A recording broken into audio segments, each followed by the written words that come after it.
tarde, bem-vindos ao Tribuna da Madeira. Desta vez com o convidado Ricardo Freitas, presidente do Sindicato dos Trabalhadores da Administração Pública na Madeira, e eu começo exatamente por si.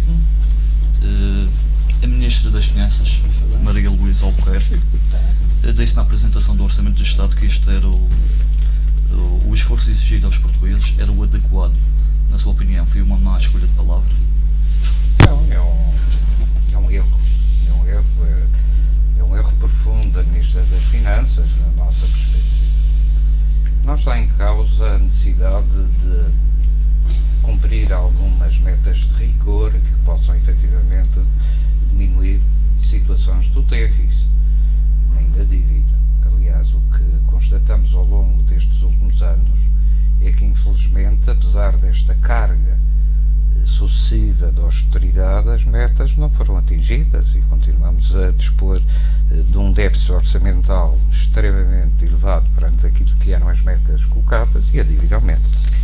E, portanto, a visão com que o Governo, atualmente a Ministra das Finanças, mas não só o Primeiro-Ministro, em primeiro lugar, porque é importante perceber o discurso que prefere, e o Ministro Paulo Portas, como disse o Primeiro-Ministro, melhor dito, tem estado em sintonia numa perspectiva da mesma receita que já foi testada e que levou ao ex-ministro Vítor Gaspar, na altura da sua saída, a declarar que era uma política errada. Parece que as pessoas esqueceram tudo o que era a carta que ele efetivamente manifestou, referindo que estas políticas não levavam a sítio nenhum, eram perfeitamente situações que tinham de ser ultrapassadas com inovação. E teria de ser ultrapassadas dando relevo ao aumento do produto interno bruto como indicador, porque o que estamos aqui a verificar é que a economia fica cada vez mais paralisada, não há capacidade com estas medidas de animar o pequeno comércio, a pequena indústria, a pequena empresa, o financiamento das empresas, a criação, no fundo, de condições para haver um desenvolvimento económico. E, evidentemente, o que há é uma contração de toda a economia, o que provoca depois estas diferenças significativas. Não basta cortar na despesa, é preciso também equilibrar os dois pratos da balança, tanto na receita, tanto na despesa, e neste caso, fundamentalmente, era preciso fazer crescer a economia. Esta receita tudo aponta, efetivamente, num sentido de aumentar a austeridade, aumentar as restrições aos portugueses, aos trabalhadores, em particular, neste caso, à administração pública, mas não animando coisa nenhuma e mantendo os indicadores tristes que temos em relação aos objetivos que tinham sido traçados. Ora, assim, parece que, efetivamente, a frase da Ministra é desadequada. Os funcionários públicos são o principal alvo dos esforços adicionais. Temo que possa existir convulsão social no próximo ano? A convulsão social é hoje um risco em todo o nível nacional. Esperemos que tal não aconteça, mas as pessoas começam a perceber que há uma iniquidade profunda nas políticas que foram desenvolvidas. Esta injustiça não pode ser mantida por muito tempo sem qualquer resultado. E o problema hoje é precisamente esse. Ora, nós sentimos que é preciso rever esta equação de forma a dar confiança. Confiança passa para os investidores, na captação de investimento, não há nenhuma com esta política de zigue-zague. O Governo, repara agora, às vezes falam de resgate, agora veio falar de resgate outra vez, um Ministro dos Negócios Estrangeiros, que ainda por cima tem cometido gafes significativas, teve situações estranhas naquilo que chamam de reforma da administração pública, que não é reforma nenhuma da administração pública, que quando muito há um conjunto de ideias a discutir mais tarde e que não promoveram efetivamente as situações, é abrir caminho ao privado, pura e simplesmente naquela tese cega que tudo o que é do privado é bom, tudo o que é do público é mau, o que não corresponde rigorosamente à verdade. Há coisas assim, perdoe-os o exemplo, na saúde, a saúde, a área pública, hoje, quando há problemas, quando há situações quaisquer, uma pessoa opta pelo público ou privado. Pelo público. Na educação é a mesma situação, quando temos as melhores universidades, as melhores situações. Portanto, há aqui coisas que estão profundamente erradas quando são analisadas em chavões e generalizações do processo. Não estou a dizer que não possa haver um caso ou outro que mereça e merece uma reforma da administração pública, sem dúvida, mas não pode ser baseada em coisas que não têm estudos, que não se avaliem, naquilo que é avaliado hoje internacionalmente como pelos rankings, nomeadamente na área de saúde e educação, melhores do que anteriores e bem melhores do que a média europeia, se vai introduzir, no fundo, medidas que vão potenciar a diminuição dessa qualidade. Ora, isso prejudica o povo português, não só os trabalhadores, e naturalmente os trabalhadores neste sector também não são os únicos responsáveis para gerarem os equilíbrios que são necessários, ou os ajustamentos que são necessários. E, portanto, qual é a lógica que para combater um déficit seja penalizado, fundamentalmente, um trabalhador da administração pública?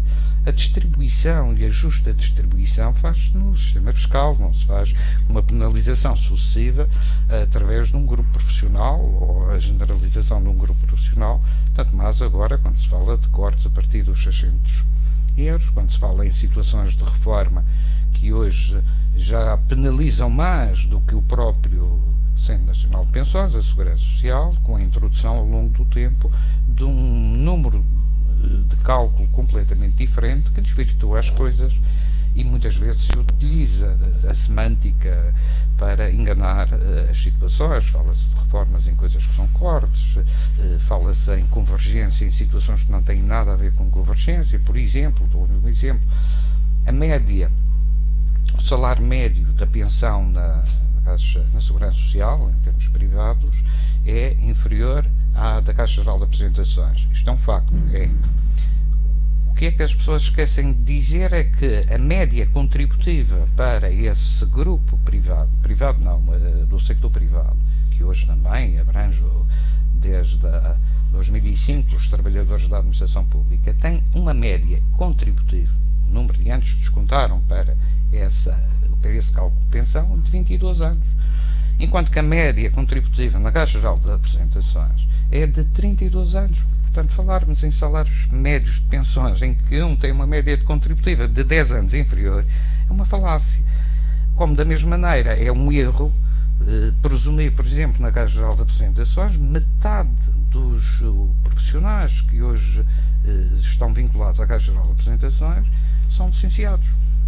E, portanto, têm vencimentos correspondentes aos licenciados. Ora, não há metade dos trabalhadores da Segurança Social licenciados, como sabem, e, portanto, tentar comparar coisas que não são comparáveis transmite uma ideia profundamente errada que este governo tem acentuado. Fundamentalmente tem tentar criar uma guerra entre o público e o privado como uma guerra entre os novos e os velhos, e isso, evidentemente, são situações que a Ministra e o Governo deveriam ter em atenção, em particular nestes orçamentos e nestas propostas.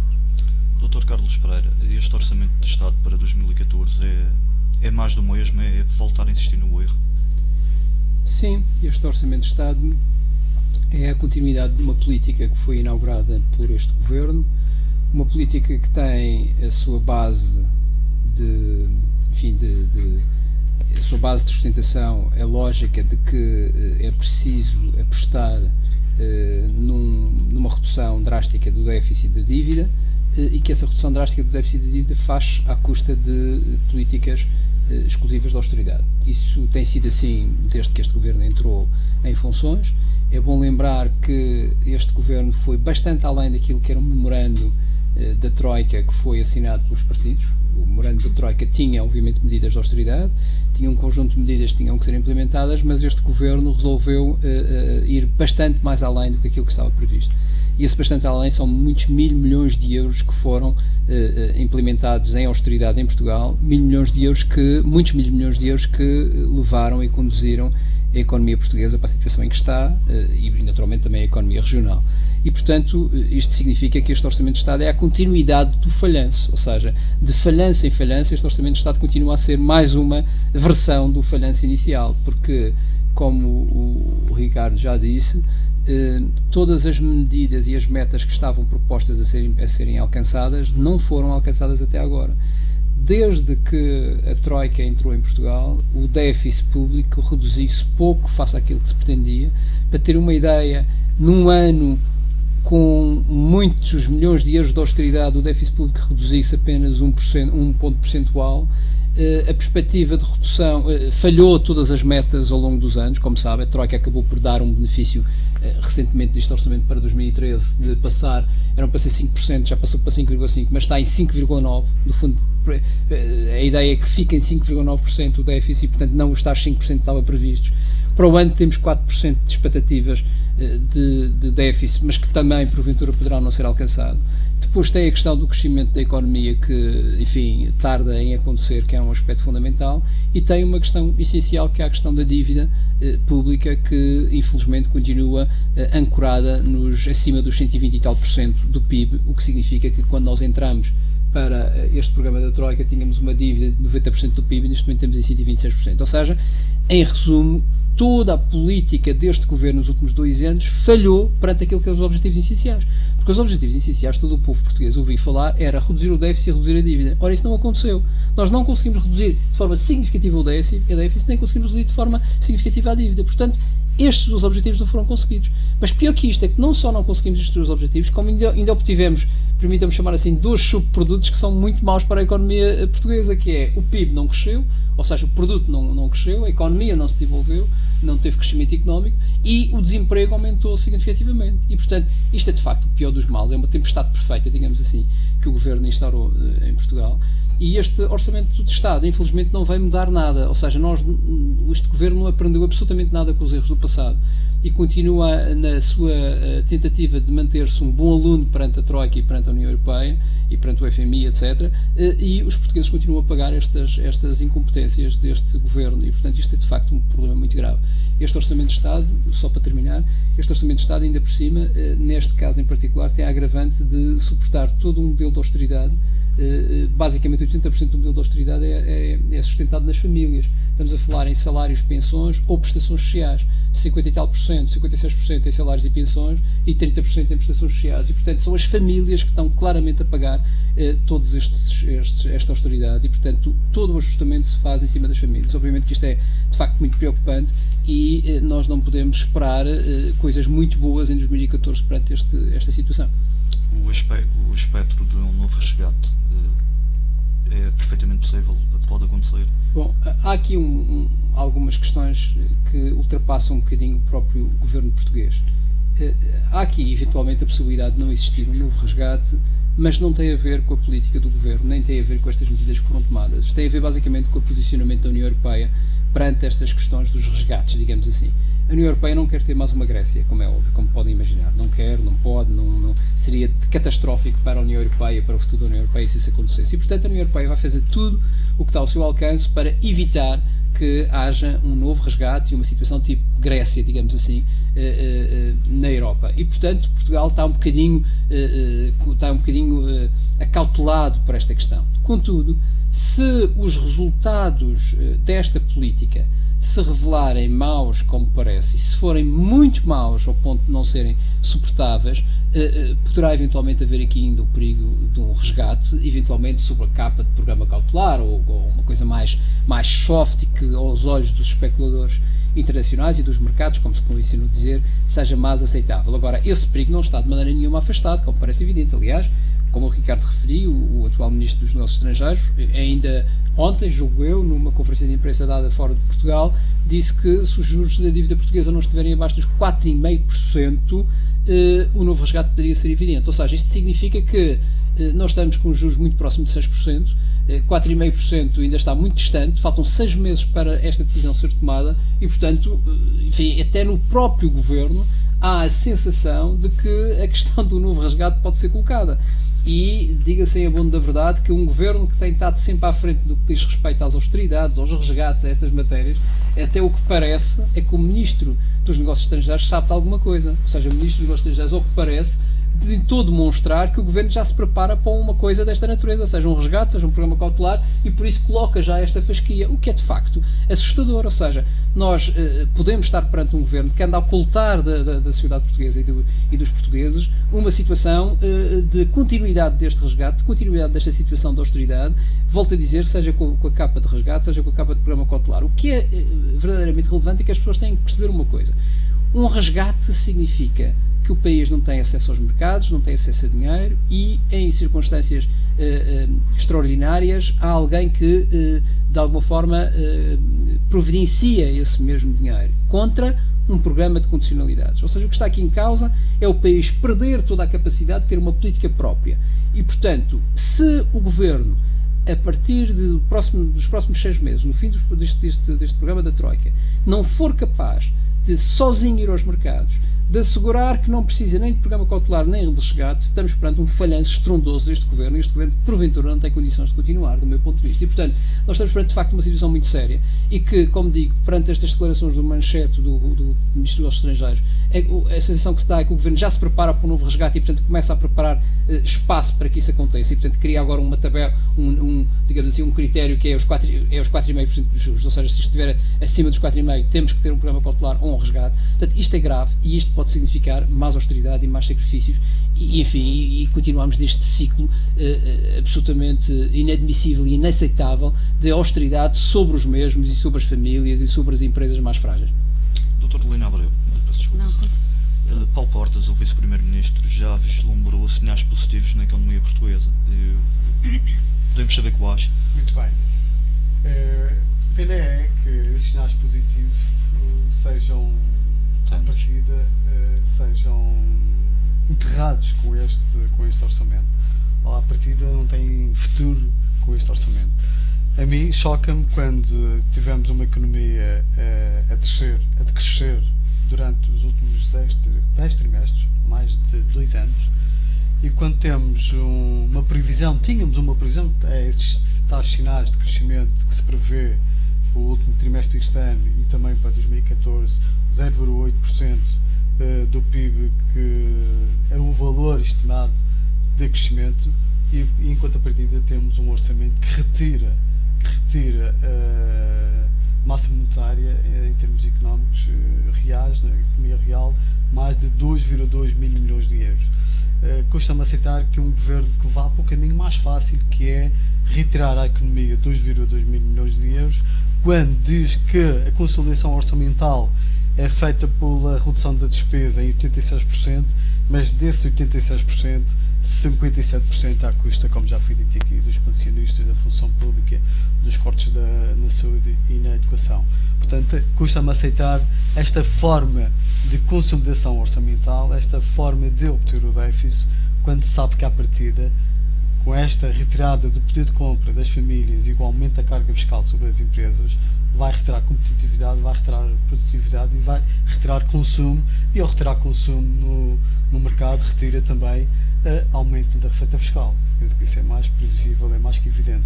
Portanto, temos um orçamento que vai penalizar tanto a economia como as empresas, e também custa-me aceitar que um governo proponha para 2014 aquilo que já foi brutal em termos de carga fiscal em 2013.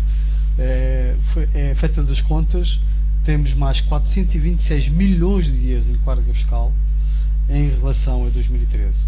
Portanto, é um orçamento que castiga, que penaliza, que mata a coesão social e que tenho eu a certeza que, em termos económicos, irá ser um decréscimo e não um acréscimo como se previa em 2014. Portanto, não sei como é que um governo diz que poderá ter crescimento económico. Há sinais de manter a economia a crescer, consolidar em termos orçamentais e aumentar o PIB, quando se retira o poder de compra a quem pode consumir, a quem pode dar consumo a uma economia que precisa de estabilidade, e com este orçamento pouco ou nada se vê. E quando temos um orçamento que apenas pensou aumentar a sua receita por via dos impostos e pouco ou nada pensou criar incentivos à economia, de modo a que possa estimulá-la, de modo a que crie emprego e crie o aumento do PIB. Portanto, não se vê sinais claros de incentivos à economia, não se vê sinais claros de estimular essa própria economia. O que se vê, ao contrário, é retirada de dinheiro à economia, e não acredito que em 2013 seja um ano de crescimento e um ano onde as pessoas e as famílias consigam viver melhor em relação a 2013. É um orçamento também que corta qualquer esperança que pudesse haver ainda no... O que me choca é que os governos, o CDS está lá metido no governo, é que vão sempre a forma mais fácil, não é? E a forma mais fácil é cortar na despesa, mas cortar na despesa pela via do aumento da carga fiscal e por via da redução dos salários e das pensões. Mais fácil, mas também mais rápido. É mais rápido, é mais fácil. Claro que compreendo que seja muito mais difícil arranjar uma estratégia de crescimento e uma estratégia de redução da despesa pública, efetivamente, que já se fala há muito tempo da necessidade de reestruturar o setor público, reestruturar tudo o que é público, de modo a diminuir todas as gorduras que ainda existem, e são muitas. Isso tarda a chegar. Aliás, existe um guião que infelizmente será posto em prática só na próxima legislatura, quando já devia ter posto em prática há um ano a esta parte. Portanto, o que é necessário se fazer em casa não se faz, e pedimos sempre àqueles que produzem e àqueles que trabalham. Portanto, isso a mim choca-me, esta atitude de governar pela forma mais fácil e pela forma mais simples. Sr. Ricardo Freitas, a possibilidade de reduzir o horário na função pública é uma medida amiga da família, isto segundo o Secretário de Estado Adjunto do Ministro do Desenvolvimento Regional. Concorda com isso? Reduzir, claro. Conciliar o tempo de trabalho com o tempo com a família é hoje fundamental em termos de desenvolvimento, e isto nada tem a ver com a produtividade nem a competitividade. Infelizmente, muitas vezes são colocados. A pior coisa que pode acontecer até porque os factores da competitividade e da produtividade devem ser claramente moderados em todos os aspectos e termos aqui uma capacidade diferente, não só na área de produção. Embora a nossa crise tenha sido mais uma crise de procura, porque de alguma maneira as empresas até apresentam os seus produtos, não tinham era quem os comprasse, e continuam a ter. Mas conciliar o tempo de trabalho e a organização do tempo de trabalho é fundamental articular entre os trabalhadores e os empresários. Nós temos em Portugal, digamos, um mais elevado déficit na contratação coletiva e na contratação em geral, de estabelecer relação com a partilha, no fundo, de responsabilidades dentro disso. A Europa, felizmente, ao longo dos anos, habituou-se muito mais rapidamente a encontrarem-se entendimentos e acordos nesse sentido.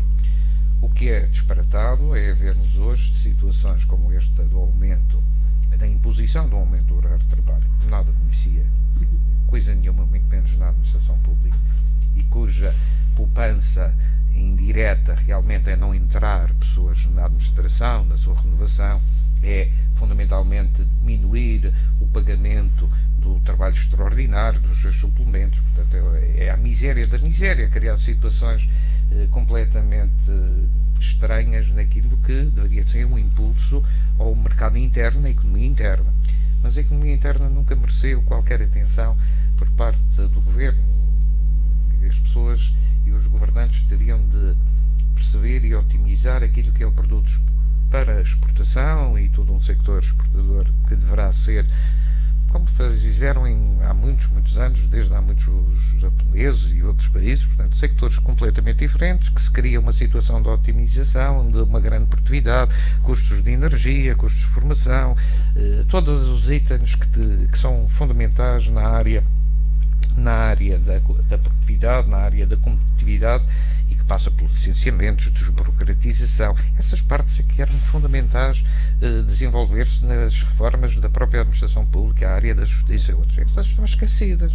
Essas é que são fundamentais e que são amigas da empresa, do investidor, não propriamente ir a buscar um pouco de um rendimento que já de si é extremamente baixo, ou criar obstáculos, como hoje já verificamos, olha, até no salário mínimo, quando patrões e empregados estão de acordo. Quer dizer, há aqui uma visão errada de todo este processo, e visão que continua a existir igual, porque não mudou coisa nenhuma, e os dados, como já foram aqui referidos, são as que são. Há uma possibilidade, apesar de tudo, hoje, de haver entendimentos e acordos relativamente à diminuição do horário de trabalho no exercício. De resto, eu, como representante de um sindicato, tanto nacional, tanto regional, já apresentei ao Governo Regional, para falar em termos regionais, como já apresentei a Câmara, essa possibilidade que está na lei, de haver um acordo que permita eventualmente, mesmo mantendo as 40, que espero o Tribunal venha determinar a sua inconstitucionalidade, mas pronto, isso ficará para quem de direito, se assim for, pelo menos estabelecer esta relação em contrato, em que há muitos casos que não há necessidade de coisa nenhuma desse exercício de 40 horas que não resolve. Quando muito, o que temos que facultar, e nós estamos disponíveis, é alguns instrumentos de gestão à própria empresa, ao próprio Estado. O caso da adaptabilidade, o caso de instrumentos, no fundo, que potenciem em determinados momentos a operacionalidade, a gestão da coisa pública. É esse o nosso interesse coletivo, é o interesse dos trabalhadores e penso que também é o interesse dos portugueses em geral. O que nós sentimos é que há uma ideia que hoje preside ao governo que Passos Coelho e, aparentemente, dadas muitas derivas que vêm surgindo no CDS, que já foi uma coisa, às vezes é outra, agora está aparentemente outra vez alinhado, falo a nível nacional, neste caso, não estou a me referir, em que o privado é sempre bom, o privado é ótimo, no melhor que há, e o tal público não presta para nada. O ideal é desaparecer isso tudo e, portanto, já agora desaparecer na área da saúde para entregar eventualmente a uma grande empresa na área dos cuidados ou na área qualquer, porque aí é que é bom e gasta-se menos. Por acaso, nos países em que fizeram isso, gasta-se mais e é pior serviço. Ou no ensino, com o cheque-ensino, ou com outras questões, que é outra vez atribuir condições, fundamentalmente aos privados, cujos rankings, ainda por cima, não são das escolas de associação, nem nada disso. Portanto, merece um estudo um pouco mais aprofundado, mas há aqui uma ideia geral, é aproveitar um drama que estamos a viver a nível nacional e que tem por erros nacionais, mas acima de tudo, porque isso esquece, por erros europeus. Nós estamos a viver o que estamos a viver porque não foi criado, e aparentemente aqui ninguém se importa muito com isso, uma estrutura adequada de suporte ao euro, de suporte ao espaço europeu. E, portanto, ficamos condicionados aos Estados amigos, entre aspas, que nos emprestam de vez em quando e agora com um programa cautelar ou com o outro, esperando que o Banco Central Europeu haja, esperando que a Comissão possa ter um poder ou uma competência. Portanto, estamos hoje todos condicionados porque há uma doença clara que é a não construção de uma Europa. E a grande discussão nos próximos tempos certamente será que Europa queremos, uma Europa mais federal ou uma Europa que é um mercado pura e simplesmente livre em que não tem coordenação nenhuma e que pura e simplesmente não há uma política fiscal comum, não há uma união bancária, não há uma intervenção do Banco Central, não há um responsável na economia, e isto afeta os países depois mais fracos e que ficaram dependentes dessa ausência ou desse defeito, se quisermos, na construção. Houve um determinado período em que os partidos que hoje estão no poder começaram a identificar isto como um problema exclusivamente nacional, eram os portugueses coitadinhos que não sabiam se governar, nem se deixavam governar, nas boas frases antigas. Hoje, aparentemente, continuam agora a fazer uma referência ou outra à Europa, mas continuam a não perceber que nós não vamos sair sozinhos deste processo. Os resultados todos, não foi só por fazer mais, não são atingidos e precisamos de ajuda. Mas a ajuda tem de ser, provavelmente, encontrar novos prazos, novas maturidades, novos juros, novas condições de investimento, porque de outra maneira, sozinhos não chegamos lá, o problema está aí. E não chegamos, e a Europa tem de mudar no sentido de construir uma Europa que falta fazer. Provavelmente as próximas eleições, de maio do próximo ano, serão decisivas para percebermos o que é que irá acontecer a Portugal, para percebermos o que é que irá acontecer ao mundo, porque nós não estamos isolados. Por outro lado, temos os Estados Unidos hoje a fazer propostas à própria União Europeia em relação a mercados, em relação às trocas comerciais, e no meio disto, às vezes, falarmos, sei lá, da região ou só de uma área nacional é um pouco estúpido, porque temos de encontrar quais são os mecanismos globais que hoje determinam e condicionam o nosso desenvolvimento. Ora, é esses aspectos que nós hoje também temos de discutir na região autónoma de Madeira, que nunca se discute, não só a falta da democracia, não só a falta de haver um PAEF que é uma dupla austeridade sobre uma realidade regional perante a nacional, que neste momento está a destruir completamente a economia, não só isso, em ter que renegociar provavelmente as coisas, e se não houver entendimentos, se não houver consenso, certamente devolver ao povo outra vez a oportunidade de decidir, mas sem termos uma visão daquilo que possa ser a Europa. E nós hoje, penso que todos aqui concordaremos, se saíssemos do euro seria um desastre. Sem apoios, pelo menos, seria uma situação catastrófica para cada um dos trabalhadores e pessoas individuais. Portanto, estamos condenados a ter que ter este debate urgentemente da construção da Europa e, posteriormente, a construção, digamos, uma política nacional com alguma convergência. Mas a convergência nunca pode ser contra as famílias, contra os trabalhadores, contra as pessoas, e é isso que sentemos. Porque este momento, estes anos, foram aproveitados, neste caso, fundamentalmente pelos partidos que hoje estão no poder, embora mais numa corrente, digamos, do Passos Coelho, que nos outros têm oscilado, fundamentalmente para trazer a oportunidade de os grandes liberados, os grandes grupos económicos, as grandes situações, apoderarem-se de todo o espaço público e da esfera pública para promover negócios. E os negócios que hoje temos, lamentavelmente, são situações de privatizações que muitas delas não se percebe e avizinham-se outras, como das águas, agora é o CTT, a TAP, sabemos lá como for, e isto tudo condiciona. E, naturalmente, irá condicionar os próprios serviços públicos, onde amanhã, se eu não tenho condições nenhumas, vou dizer, olha, qualquer um faz melhor. E não é verdade. Portanto, há aqui muitos problemas, mas, acima de tudo, muitas vezes não temos focado e orientado a nossa atenção para aquilo que são os grandes movimentos. Os grandes movimentos hoje passam-se na Europa e no mundo e temos que, no fundo, reagir a essa globalização criando instrumentos de solidariedade que neste momento destruíram completamente. Rendimento social de inserção, hoje é uma situação de ficção perante aquilo que deveria de ser o apoio às pessoas, mas parece que isso incomodou muito boa gente, servia outros negócios, mas não necessariamente o interesse das pessoas. Dr. Carlos Pereira, temos um plano de ajustamento para a Madeira que prejudica a região em relação ao resto do país. Temos uma função pública na Madeira que tem um peso enorme. Que cenário é que temos para o próximo ano aqui na região? Bom, a avaliar por aquilo que é as nossas obrigações, ou as obrigações da Madeira, assinadas pelo PSD Madeira e pelo Governo da República, no quadro do Plano de Ajustamento e Economia Financeiro, por um lado, e a avaliar, por outro, aquilo que são já as implicações do Orçamento do Estado na Madeira, nós teremos um ano, 2014, muito complicado para nós.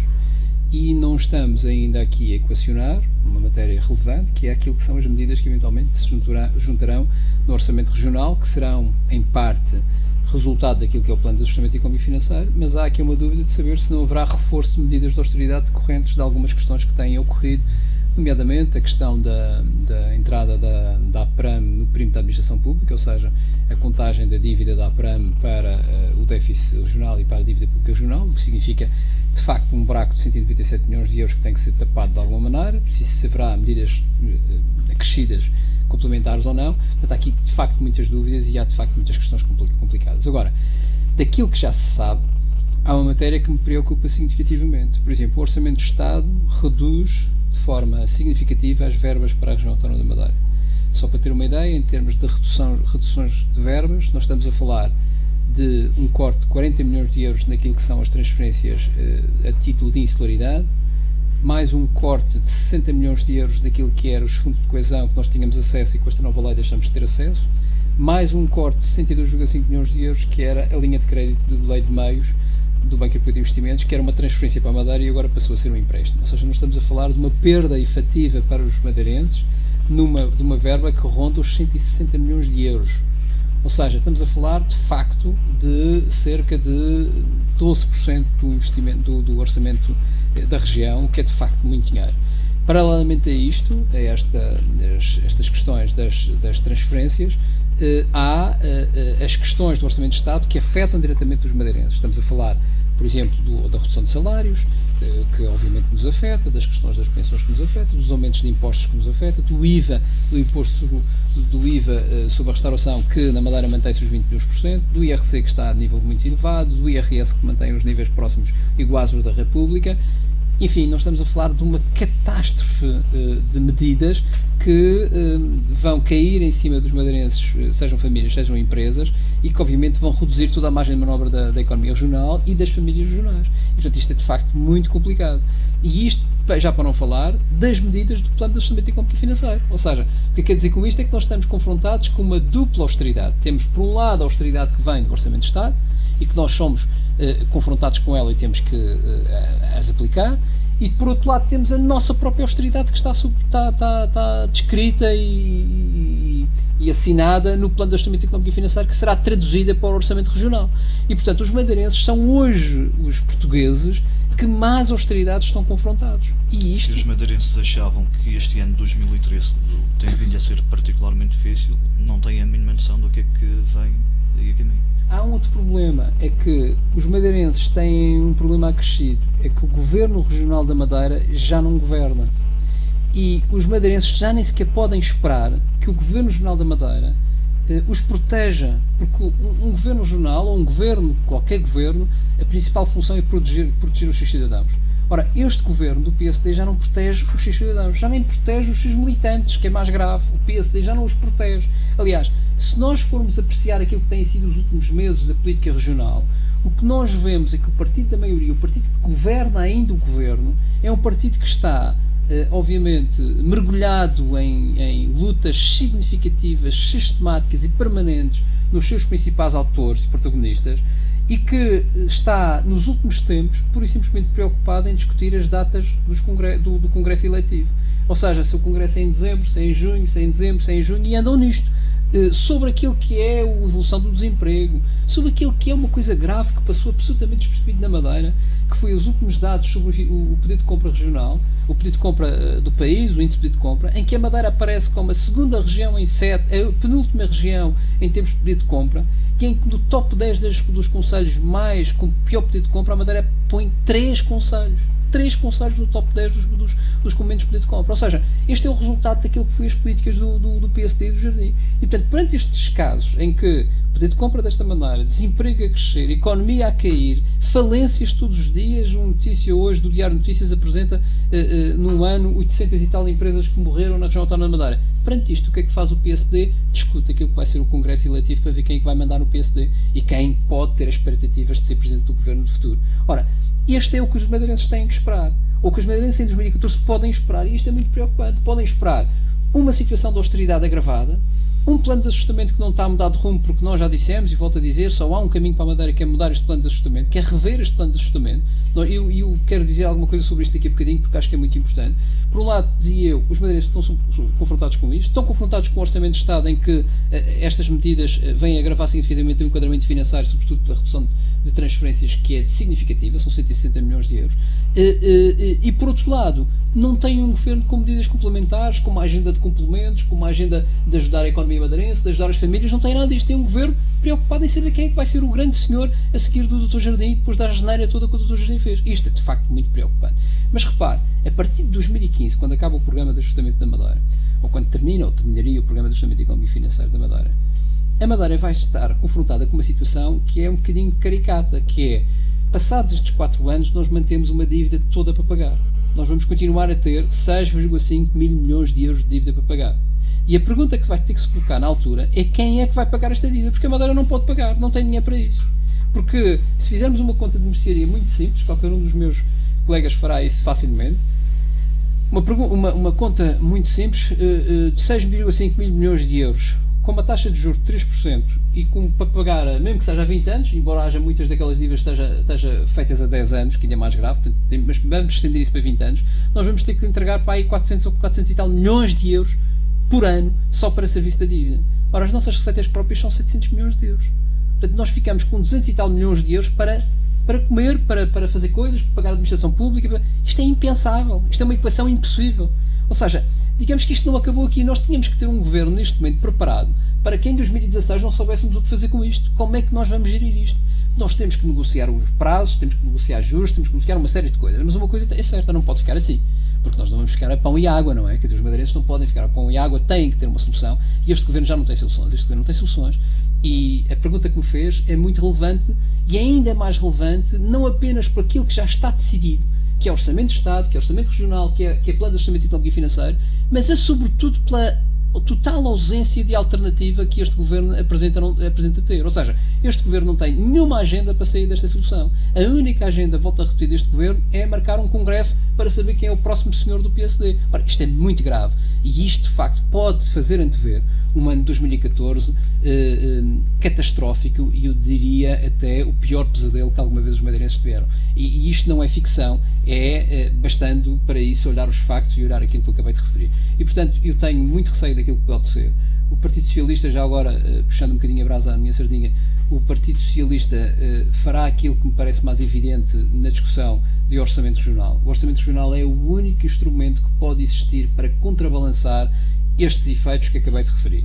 E o Partido Socialista, e eventualmente outros partidos da oposição, só têm um caminho, que é propor alternativas que não ameacem ainda mais aquilo que é o equilíbrio das famílias e das empresas da Madeira. E, portanto, essas únicas alternativas que nós esperamos propor é, por um lado, insistir na revisão do Plano de Ajustamento Económico e Financeiro e, em segundo lugar, apresentar uma agenda de complementos que permita complementar esta situação catastrófica que acabei de referir, que permita, por um lado, reduzir impostos e, por outro lado, poder, naqueles que são as classes mais desfavorecidas, haver complementos que lhes permitam ter uma vida normal. Estas são as duas áreas que me parece relevante. Agora, nada disto está assegurado que seja possível acontecer. Aliás, a história diz-nos que nada disto acontecerá porque o PSD sempre votou contra todas as propostas. E, portanto, digamos que, mais uma vez respondendo à sua pergunta, o pesadelo poderá estar em cima da mesa se mantivermos este governo do PSD, por um lado aqui na Madeira, e o governo da República PSD-CDS em Lisboa. De facto, os madeirenses não podem estar sossegados.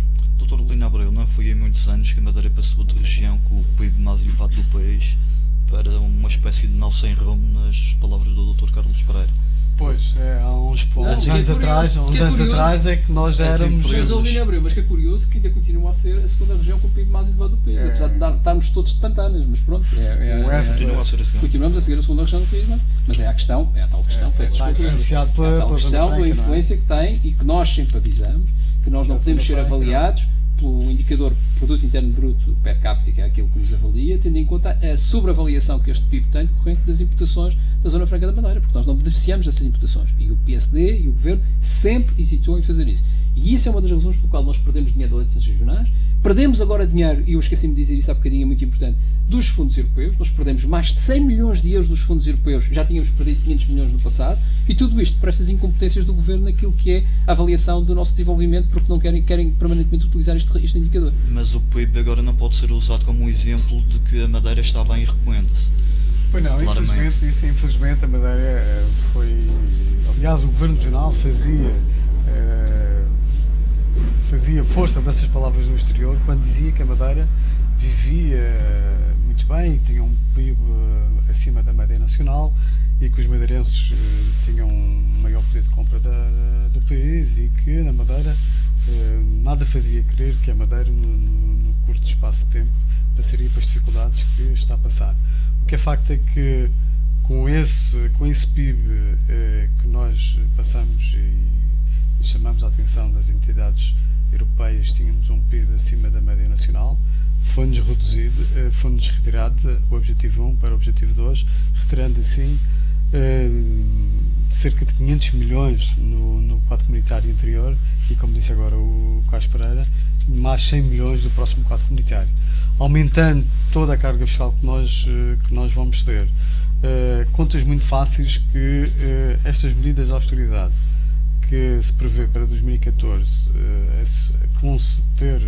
vão ter efeitos logo imediatos aqui na economia regional, prevê-se cerca de menos 6 milhões de euros em cada mês, menos poder de compra que serão retirados pela via dos impostos e pela via da redução das pensões junto daqueles que hoje estão a receber.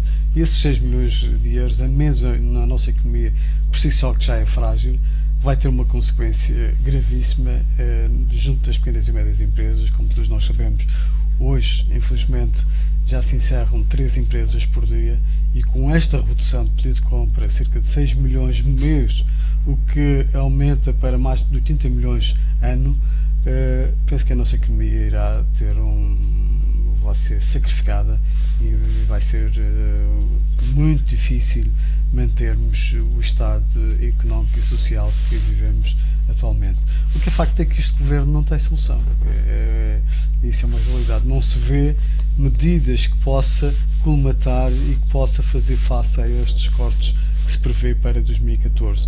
O que se vê é um governo contente, satisfeito, porque estas medidas até vão lhe servir para reduzir a despesa pública, que são os salários da função pública, ir aumentar alguns impostos por via do aumento do IRS, mas esquece que vai tirar consumo e vai tirar competitividade às pequenas e médias empresas por falta do poder de compra de todos nós, que infelizmente vamos ter menos no próximo ano. E não tem medidas alternativas, incentivos alternativos, de modo a que possa colmatar aquilo que vai ser um orçamento terrível e que vai ter consequências nefastas na nossa economia.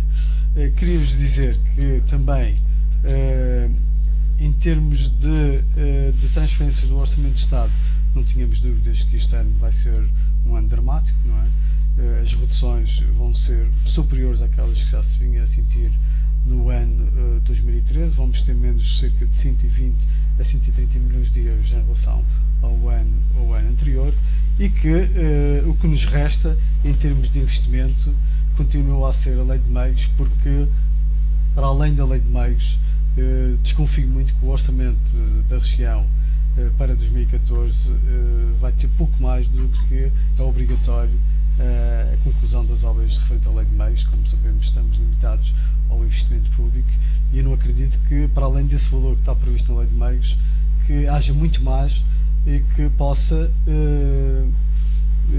aumentar a nossa capacidade de investimento em termos de obras públicas e, por sua vez, alavancar alguns setores que estão ligados direto ou indiretamente às obras públicas, que, infelizmente, como todos nós sabemos, a nossa economia estava dependia muito e fortemente do setor público, que de um momento para o outro levou a uma redução drástica e que, infelizmente, a nossa economia hoje é frágil, não é substancializada com o crescimento e muito dificilmente vamos conseguir obter esse crescimento que era desejável no próximo ano 2014. Faço agora o debate já vai um bocadinho longo. Sim. Uma pergunta para os três para terminar. Isto é jeito de provocação. O Primeiro-Ministro, há uns tempos atrás, falou que convém os portugueses irem pensando em emigrar. Isto é uma boa altura. Bom, não sei se posso começar a... É que, pelos vistos, a esperança neste país é coisa que não existe. Bom, não há coisa mais complicada para um país do que assumir e ser assumido pelo chefe do governo, digamos assim, que o país não tem soluções para as suas pessoas e, em particular, para os seus quadros e, sobretudo, para dar cobertura e tirar aproveitamento do investimento que fez na educação ao longo destes anos todos. Isto é, porventura, a expressão do falhanço mais redondo de uma governação. E, portanto, quando um governo diz que a melhor solução para os portugueses a saírem do país está, sobretudo, a dizer: eu não sou capaz de encontrar soluções para que este país possa oferecer aos seus cidadãos um modo de vida condigno e que possa oferecer aos seus cidadãos uma oportunidade de eles próprios contribuírem para o desenvolvimento do país. Isto é, para mim, do meu ponto de vista, de facto, um atestado completo de uma incompetência brutal. E é bom lembrar que os milhões e milhões de euros que o Estado gasta em educação todos os anos estão hoje a ser utilizados para benefício de outros países. Porque nós temos cada vez mais, e é bom que se diga isso, e isso é uma das coisas boas dos governos anteriores, e todos têm responsabilidades, temos hoje, obviamente, portugueses cada vez mais educados, cada vez mais com mais formação, e muitas vezes, e em muitos casos, portugueses de facto com uma formação de excelência acima da média europeia, e esses portugueses em particular não estão a dar o seu contributo em Portugal e estão a dar o seu contributo noutros países. E isto de facto não pode haver nada mais decepcionante do que isso. Por outro lado, é indispensável, ou era indispensável, que esses essas pessoas e esses jovens e menos jovens se mantivessem no país, mas que encontrassem um país com uma estratégia de recuperação da situação em que se encontra. E isso só se pode encontrar se tivermos um governo que diga: nós temos uma solução, nós temos uma estratégia, o nosso caminho é este, os senhores estão preparados, nós vamos dar condições para que possam dar o seu contributo e ajudar o país a sair da crise. Ora, nós não temos nada disso, nós temos precisamente ao contrário. Temos um governo que diz: pá, desculpem lá, nós nem só não temos estratégia, como não temos lugar para os senhores, como o melhor lugar para os senhores é fora daqui, não é em Portugal. Ora, isto é de facto uma coisa que não se deve ver em muitos sítios, nem mesmo em sítios onde abundam os absurdos governativos, como é às vezes no terceiro mundo africano. E portanto isso é de facto muito grave, e eu, em particular, que tenho filhos, fico muito preocupado com o meu país esteja a ser governado por gente assim. Dr. Lino Abreu, com o agravante de quem emigra não pretender voltar para cá, porque diz que não há condições. O imigrante antigamente mandava para cá o dinheiro e queria cá investir num negócio. Claro. E quando vi pela primeira vez um primeiro-ministro a manifestar publicamente que a única saída para os jovens era sair, só posso aceitar que seja ele próprio governo a passar o seu próprio atestado de incompetência.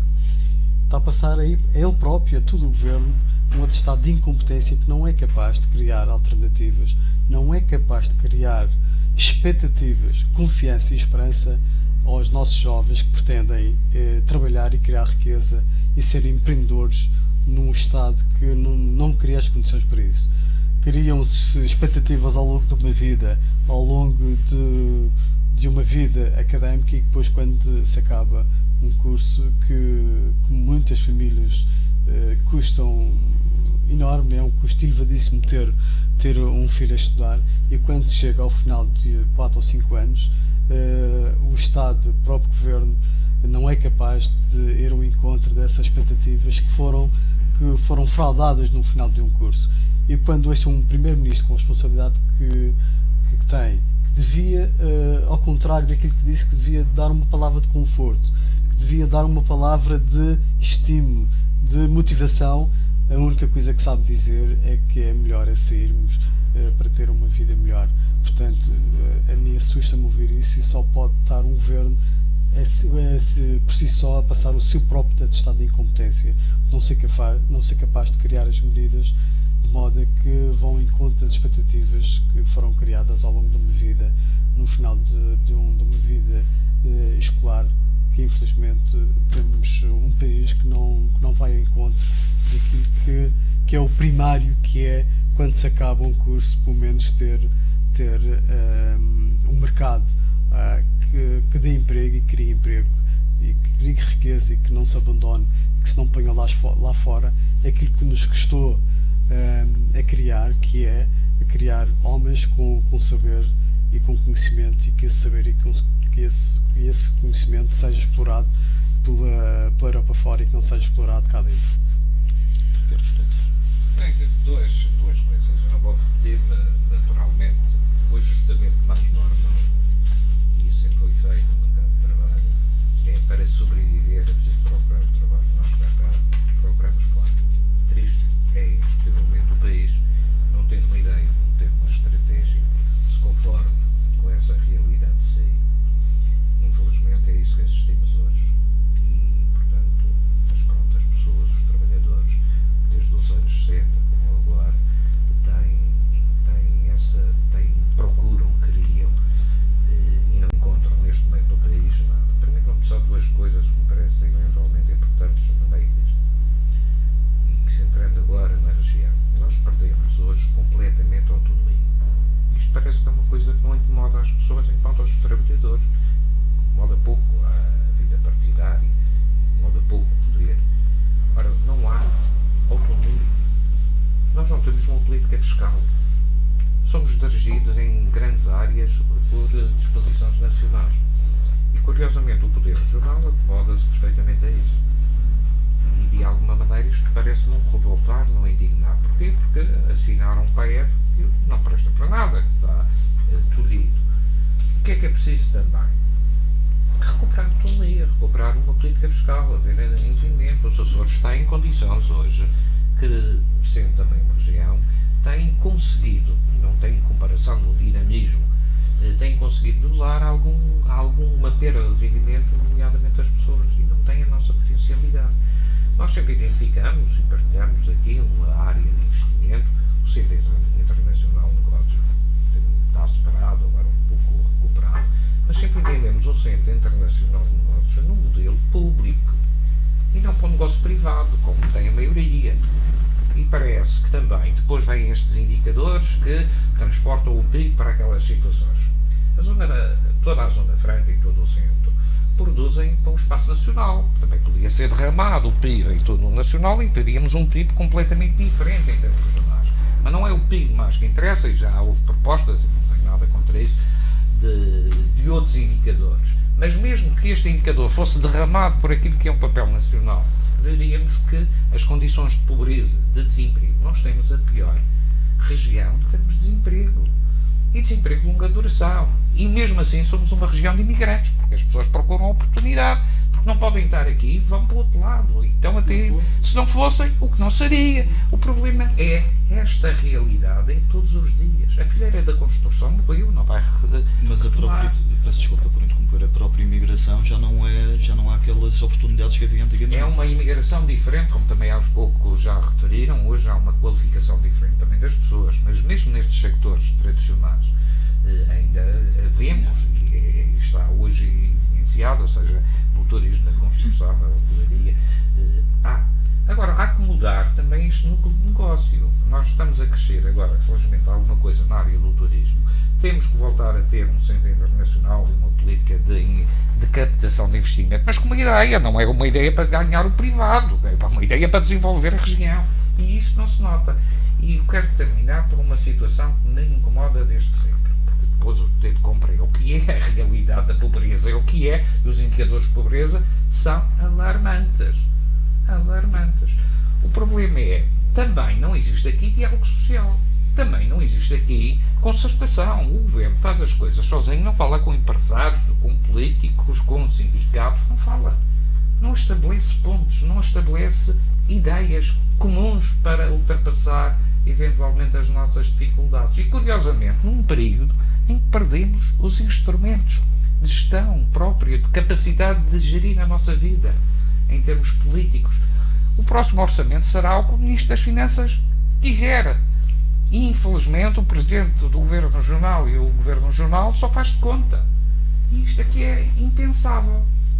Quando compete à Madeira, aos madeirenses, dizer, não, eu tenho uma palavra a dizer relativamente aos condicionalismos do programa que foi assinado e ninguém não foi discutido, não foi participado, não foi encontrado soluções, que tem sido revisto ou não revisto e ninguém sabe de nada, que têm sido ocultadas as situações, mesmo nestas reformas. Reparem, por exemplo, há um conjunto de reformas na administração pública. Felizmente, para uma região, essas reformas são pagas pela Caixa Geral ou por outras entidades. Aqui não há custos. Aqui é uma situação, porque há muita coisa que se faz de reforma de diminuição da despesa pública, não tem contrapartida. A nível nacional tem, porque sai de um orçamento ou da Segurança Social muitas coisas, ou sai de um orçamento de onde quiserem. Portanto, há fundos. Aqui não. Mas aqui há uma obrigação que temos que ter. Perante uma perda de poder de compra tão significativa, uma situação de pobreza tão evidente, é evidente que temos que ter uma política fiscal diferenciada e que temos que ter aqui uma capacidade de ver para onde é que vamos, o que é que devemos fazer, sejam eles na área de turismo, na captação de investimento, na internacionalização, no mercado interno, portanto, ou no Centro Internacional de Negócios. Ora, estas matérias não podem ser só bandeira para dizer a gente quer autonomia e não se faz nada, não. Tem de haver, efetivamente, sobre a mesa, diálogo, corresponsabilidade e ação. E essa ação é que, efetivamente, neste momento em que, tal como eu disse antes, implica a Europa, implica situações de um papel diferente do espaço nacional, a região não pode ser aqui uma esfera oculta, eventualmente opaca, onde não há diálogo, não há responsabilidade e acima de tudo, não há capacidade